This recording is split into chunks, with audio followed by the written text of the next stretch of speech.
Good morning. Good morning sir. Last class में हम लोग पढ़े थे जो बेसिक था आपका हाईवे के बारे में कि हाईवे डेवलपमेंट में क्या हुआ है और रिसेंट जो डेवलपमेंट हमारे कंट्री में क्या हुआ, और फिर जो अगर कोई भी न्यू हाईवे प्रोजेक्ट अगर हमें मिल रहा है, ठीक है, तो उसमें क्या प्रोसेस होता है, क्या फैक्टर्स अलाइनमेंट वगैरह देखते हैं, ठीक है। तो सेकेंड मॉड्यूल है आपका, वो है हाईवे ज्योमेट्रिक डिजाइन। मीन्स कि जो रोड आप देखते हो तो उसकी ज्योमेट्री से रिलेटेड जो भी टर्म्स हैं, ठीक है, चाहे उसका वो विड्थ हो या स्लोप प्रोवाइड करते हो या कहीं पे, मतलब जो भी चीजें हम पढ़ेंगे वो जस्ट ज्योमेट्री से रिलेटेड होगा। ज्योमेट्री में क्या होता है, ज्योमेट्री में अगर आप पढ़े होगे तो मेनली क्या चीज होती है, लाइंस, लेंथ और एंगल, ये दो इंपॉर्टेंट चीज जो होता है आपका ज्योमेट्री का मेन है, वो जो कि सारे ज्योमेट्री में यही 9th 10th में जब आप पढ़े होगे तो वही है कि लेंथ एंड एंगल जो होता है, लेंथ आप जानते हो, एंगल दो लाइंस के बीच जो एंगल होता है, ठीक है। तो यहाँ पे वही सारी चीजें जो भी डिस्टेंस या एंगल से रिलेटेड जो सारे टर्म है जो कि हाईवे में होता है, जैसे हाईवे आपका विड्थ हो गया, या मान लीजिए कि जैसे रोड है आपका, ठीक है, रोड है मान लीजिए आपका, ठीक है, तो वो क्या होता है, एक ही जगह एक हमेशा आपका प्लेन नहीं होता, ठीक है। तो जो भी आप स्लोप प्रोवाइड करते हो ये सारी चीजें हम यहाँ पे पढ़ेंगे, ठीक है। क्या क्या चीजें होती है बेसिकली इसमें हम लोग देखते हैं, वन बाय वन देखते हैं। तो सबसे पहले अगर बात करते हैं हम लोग, ठीक है, तो अगर ज्योमेट्री की बात करें तो सबसे इम्पोर्टेंट जो इसमें कि अगर किसी रोड को हम लोग मान लीजिए कट करके देखते हैं, ठीक है, मतलब कोई रोड है मान लीजिए हमारा, ठीक है, किसी डायरेक्शन में एक रोड है मान लीजिए, जैसे ड्रॉ करके मैं आपको बताता हूँ।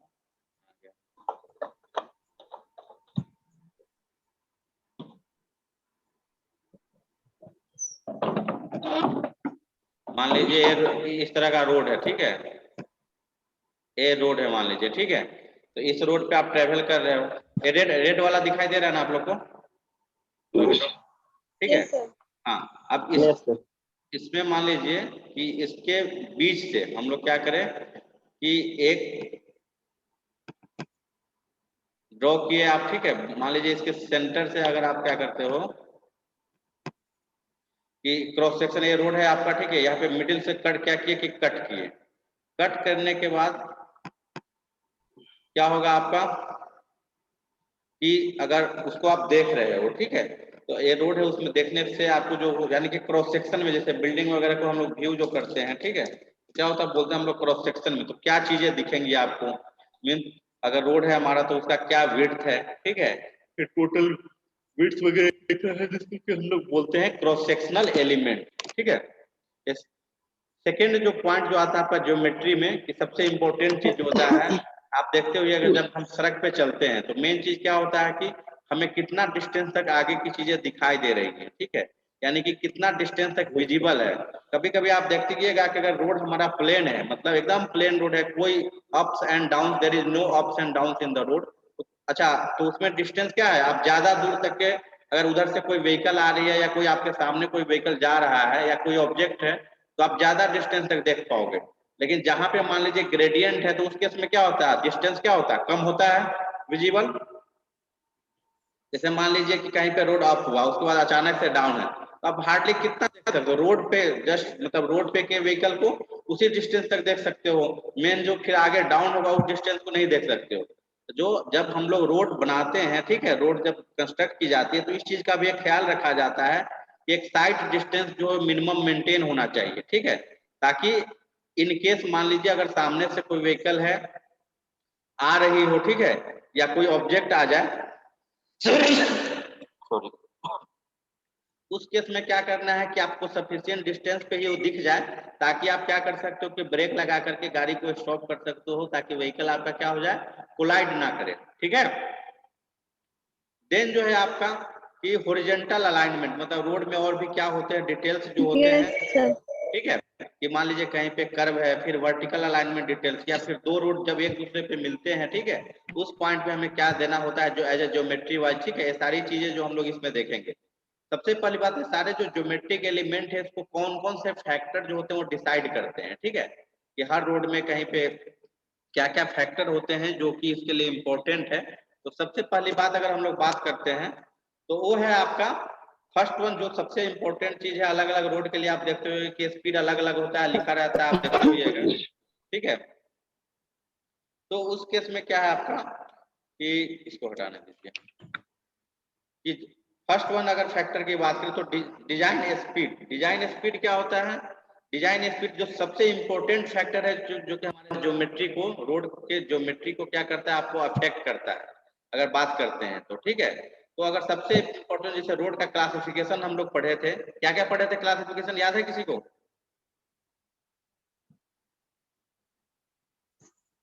बताओ।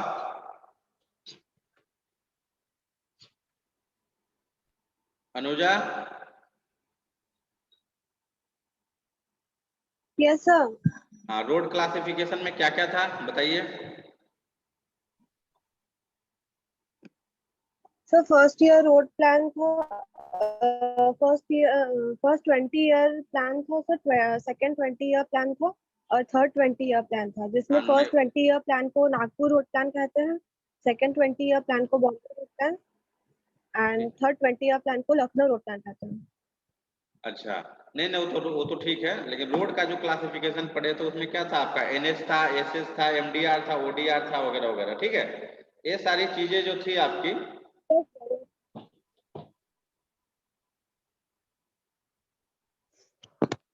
ठीक है, तो ये सारी चीजें पढ़े थे। और वो डिपेंड करता है कि जो डिजाइन, अब मान लीजिए एनएच का स्पीड क्या होता है, आप एक बात बताइए, एनएच पे जितने स्पीड से व्हीकल आप चलाते हो, मूवमेंट करवाते हो, क्या उतना ही स्पीड से विलेज रोड में या जो लोकल रोड होता है उसमें मूवमेंट करवाते हैं?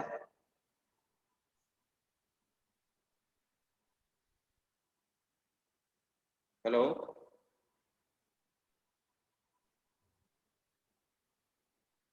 हेलो।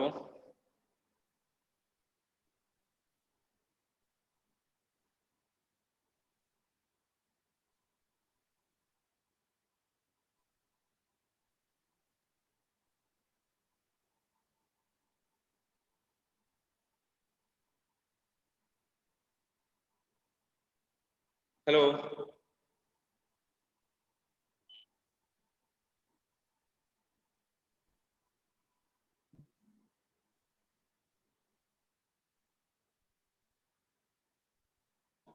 आवाज सुनाई दे रही है तुम लोग को? हेलो?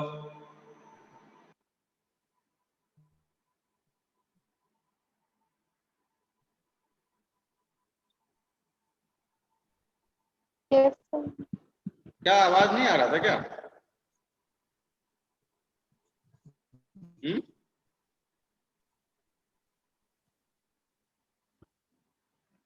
नो नहीं सर। सर। अभी ठीक है, अभी दिख रहा, दिख रहा।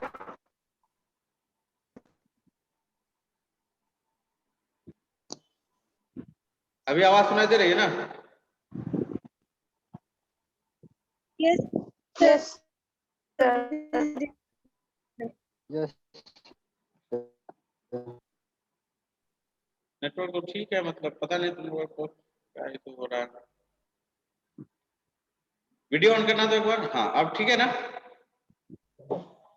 Yes sir. हाँ, अनुजा। यस सर ठीक है।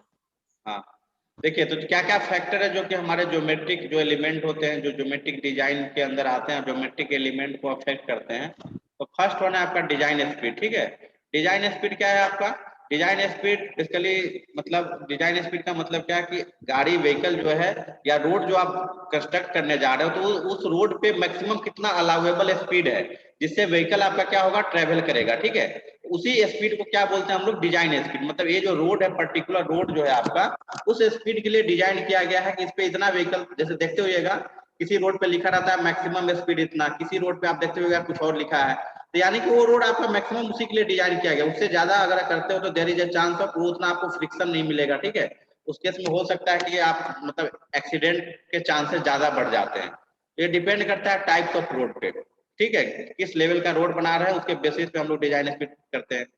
सेकेंड एलिमेंट जो है आपका टोपोग्राफी। अब बात करते हैं जो डिजाइन स्पीड है बेसिकली, ठीक है, वो डिपेंड, अब स्पीड आप किस लेवल पे फिक्स करते हो, ये फिक्स होता है टेरेन के बेसिस पे। टेरेन का क्या मतलब होता है कि किस कैसा रीजन है, एरिया कैसा है, जैसे प्लेन एरिया है या मान लीजिए हिली एरिया है।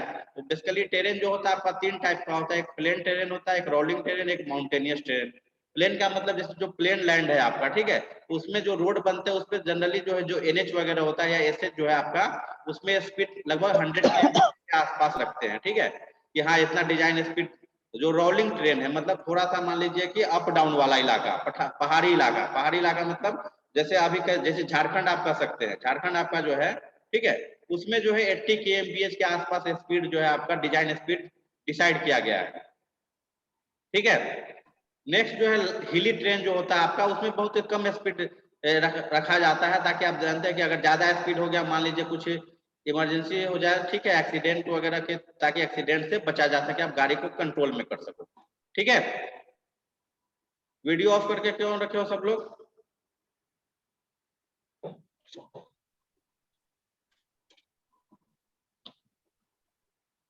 नेक्स्ट जो है आपका जो है ज्योमेट्रिकल एलिमेंट पे, उस पर डिपेंड करता है ट्रैफिक फैक्टर पे। ट्रैफिक फैक्टर में क्या होगा, ट्रैफिक में दो चीजें होती है बेसिकली, एक तो आपका व्हीकल है और दूसरा जो ह्यूमन कैरेक्टरिस्टिक्स है, ठीक है। इन सब चीज को हम लोग डिटेल में देखेंगे, ठीक है। फिर आपका जो है कि आवरली वॉल्यूम कितना है, कैपेसिटी कितना है, उसके हिसाब से आप क्या करते हो कि रोड का विड्थ वगैरह डिसाइड करते हैं, ठीक है। लेन कितना देना है, सारी चीजें डिसाइड हम लोग करते हैं उसी बेसिस पे, ठीक है। फिर अगर इन्वायरमेंटल फैक्टर की बात की जाए तो कितना एस्थेटिक पॉइंट ऑफ व्यू से या नॉइज पोल्यूशन वगैरह पॉइंट ऑफ व्यू से देखते हैं। मेन जो यहाँ से हमारा स्टार्ट होता है ज्योमेट्रिक डिजाइन में, अगर सबसे पहले बात क्रॉस सेक्शनल एलिमेंट में क्या क्या है आपका, ठीक है। तो इससे पहले मैं आपको दिखा देता हूँ कि रोड अगर हम लोग कट करते हैं तो रोड हमारा दिखेगा कैसा। सॉरी, हाँ, ये डायग्राम दिख रहा है आप लोग को?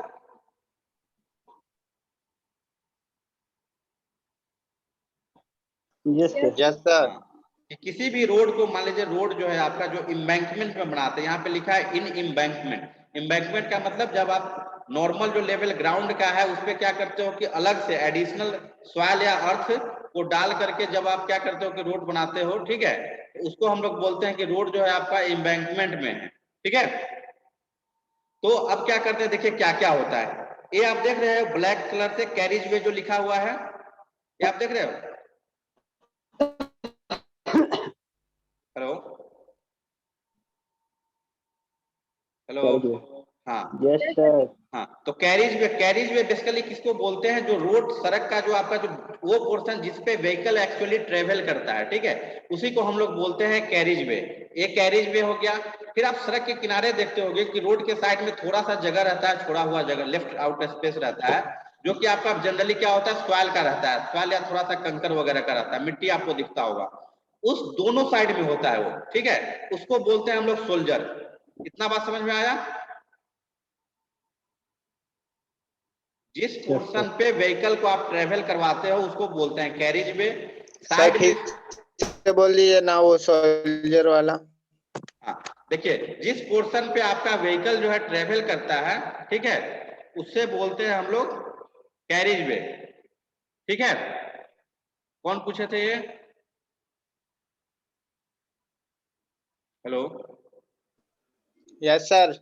हाँ, और उसके दोनों साइड में क्या होता है कि थोड़ा सा आप स्पेस देखते होइएगा, ठीक है, देखते हो, जिस पे जनरली लोग पैदल चलते रहते हैं या साइकिल वगैरह से भी, मान लो जो अगर ये हो गया तो, या अगर आप ट्रेवल कर रहे हो, कोई हेवी व्हीकल पीछे से आया तो थोड़ा सा होता है ना कि डर से थोड़ा साइड हो जाओ, ठीक है, क्योंकि वो उस कैरिज में से नीचे नहीं जाएगा, ठीक है। तो सोल्जर पे जो लेफ्ट आउट स्पेस होता है, जो जनरली सॉइल वगैरह का केवल आपको सॉइल का दिखेगा, ठीक है, उसको बोलते हैं हम लोग सोल्जर बोलते हैं। इतना बात समझ में आ गया कि कैरिज वे किसे बोलते हैं, सोल्जर किसे बोलते हैं, ठीक है। अब कैरिज वे और सोल्जर को मिला करके जो टोटल जो विड्थ है रोड का, ठीक है, उसको हम लोग बोलते हैं फॉर्मेशन विड्थ या फॉर्मेशन ऑफ रोडवे। इतना बात आपको ये पूछा जाता है डिफिनीशन में, कोई पूछ देगा आपसे कि what is carriage way, what is the difference between carriage way and the roadway, ये सारी चीजें पूछी जाती है, ठीक है। एक सेकेंड, क्या लिंक नहीं है, हाँ, ये फॉर्मेशन ऑफ रोडवे हो गया, कैरिज वे हो गया। अब आप देखते हो सोल्जर के अलावा फिर जो साइड स्पेस है थोड़ा सा स्लोपी रहता है, इस तरह से बना रहता है, एक्स्ट्रा स्पेस रहता है, ठीक है, जो कि रोड का ही स्पेस है। फ्यूचर में रोड को अगर हमें एक्सपेंड करना है तो उसको हम लोग बोलते हैं रोड मार्जिन, और स्लोप प्रोवाइड किया जाता है ताकि क्या हो, वाटर जो हमारा क्या जाए, नीचे चला जाए, इसलिए स्लोपी सरफेस दिया जाता है, ठीक है।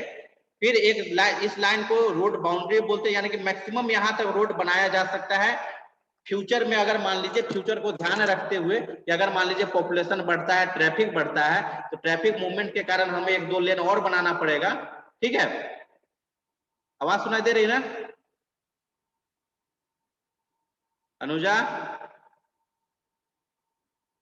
Yes sir. कौन बोल रहा है? सामंतो या रवि? हाँ, तो जो एक्स्ट्रा स्पेस जो होता है सोल्जर के अगेंस्ट आप देखते होइएगा, वो स्पेस ये है कि मैक्सिमम यहीं तक रोड जो है, ठीक है, यहां तक आप रोड बना सकते हो। ठीक है, इन फ्यूचर को ध्यान में रखते हुए। ठीक है, तो इसको, इस स्पेस को बोलते हैं रोड मार्जिन। और इस टोटल को जहां तक मैक्सिमम रोड बनाया जा सकता है, इस टोटल को बोलते हैं रोड लैंड, यानी कि रोड का स्पेस आप देखते होइएगा। ठीक है, ऐसा नहीं है, हाँ टाउन में हो सकता है कि मान लीजिए रोड के बस सड़क है, उसके बाद घर बनाते, ये बात हम लोग कर रहे हैं एनएच की, जो एनएच वगैरह जो डेवलप किया जाता है, जो बनाया जाता है उसका। ठीक है, फिर आ जाइए उसके अगेंस्ट जो आपका साइड में जो स्पेस होता है, ठीक है, थोड़ा सा स्पेस देते हैं, उसे बोलते हैं बॉर्डर। ये बिल्डिंग लाइन है, ठीक है, यानी कि इससे आगे बिल्डिंग नहीं बनना चाहिए, कंट्रोल लाइन है। ये सारी चीजें जो आपको ध्यान में रखना है कि टोटल विड्थ वगैरह कितना क्या होता है। तो सबसे बेसिक जो कंपोनेंट है, ठीक है, सबसे बेसिक कंपोनेंट जो है आपका वो कैरिज वे है।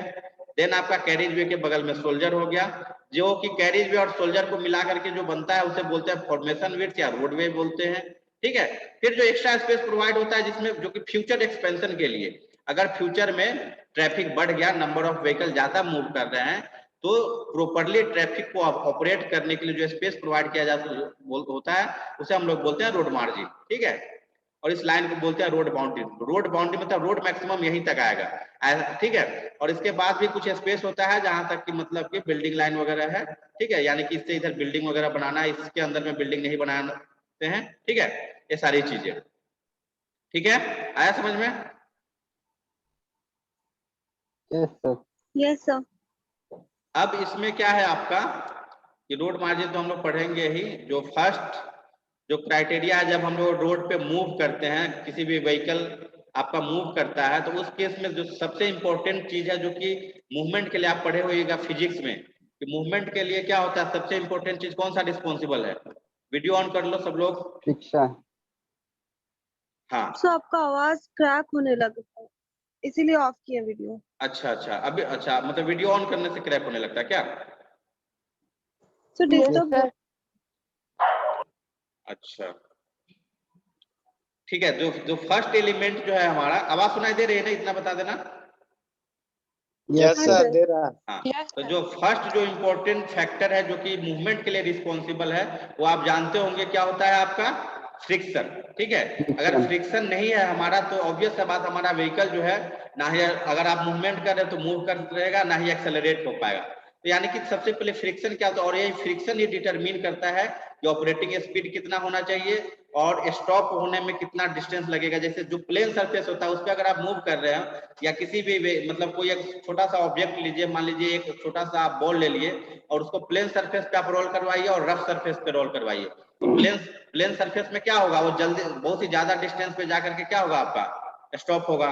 बट जो रफ सरफेस है उसमें क्या है, वो आपका जल्दी क्या होगा, स्टॉप हो जाएगा। ठीक है, होगा। हाँ, अब दो चीजें हैं कि जो स्किडिंग होती है दो सरफेस के लिए, जो स्किडिंग, दो टर्म आता है कि स्किड होता है और एक स्लिप होता है। स्लिप का क्या मतलब है और स्किड का क्या मतलब है? जैसे नॉर्मल वर्ड में भी हम लोग ये यूज करते हैं कि गाड़ी हमारा स्किड कर गया या स्लिप कर गया। स्लिप का क्या मतलब है बताइए जरा,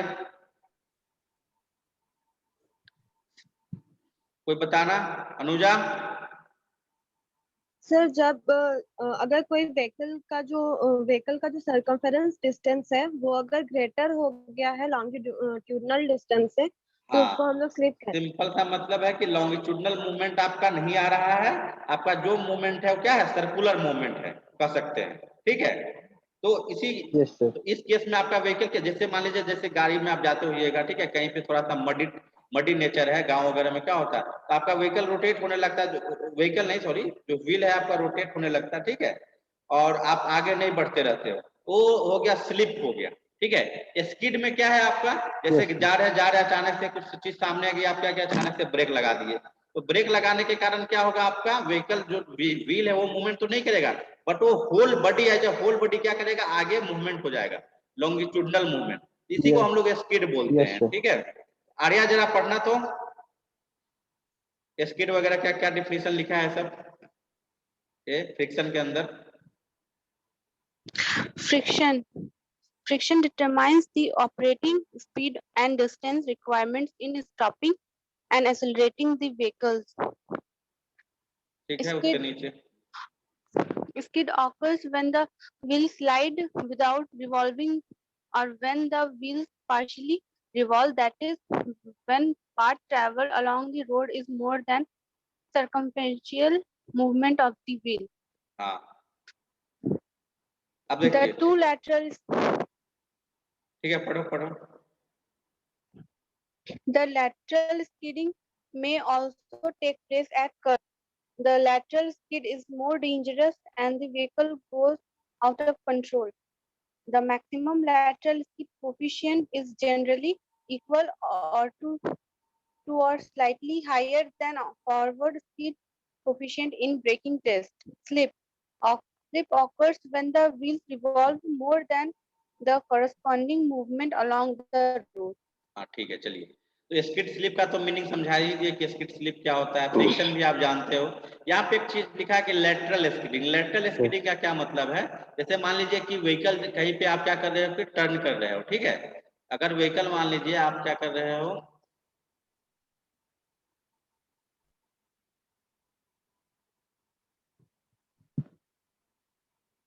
तो मान लीजिए व्हीकल आप क्या कर रहे हो कि कहीं पे मान लीजिए कर्व है, ठीक है, इस तरह का कर्व है, आप देखते होइएगा, ठीक है।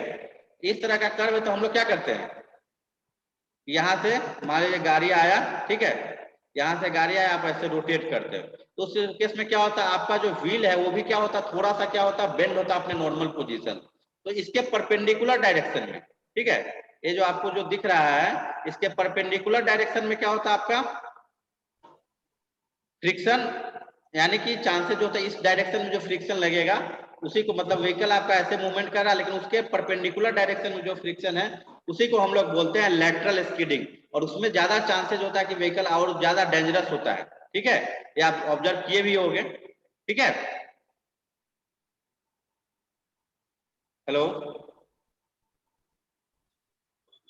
Yes sir. Yes, अब देखिए, sir. फ्रिक्शन को अफेक्ट करने Yes, वाले sir. कुछ फैक्टर होते हैं, तो आप जानते हो कि सरफेस कैसे, वो डिपेंड करता है सरफेस पे भी, ठीक है। उसके बाद है कि टायर कैसा है, उस पर भी डिपेंड करता है। जैसे आप देखते होइएगा, अगर किसी भी व्हीकल का, कार हो, बाइक हो, साइकिल हो, किसी भी व्हीकल का टायर अगर ज्यादा पुराना हो जाता है तो धीरे धीरे वो क्या हो जाता है, प्लेन हो जाता है। उस केस में क्या होता है कि फ्रिक्शन आपका क्या होता है, क्रिएट नहीं होता, ठीक है। उसके अलावा किस स्पीड से चल रहा है उस पर भी डिपेंड करता है, टेम्परेचर क्या है वगैरह वगैरह, इस सब पे डिपेंड करता है, ठीक है।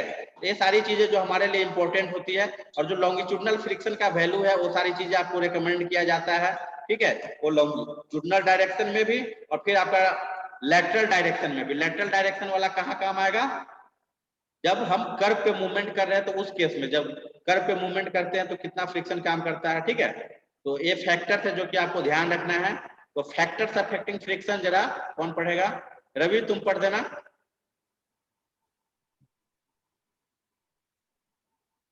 रवि, कौन सा? हाँ, फैक्टर्स अफेक्टिंग फ्रिक्शन पढ़िए तो।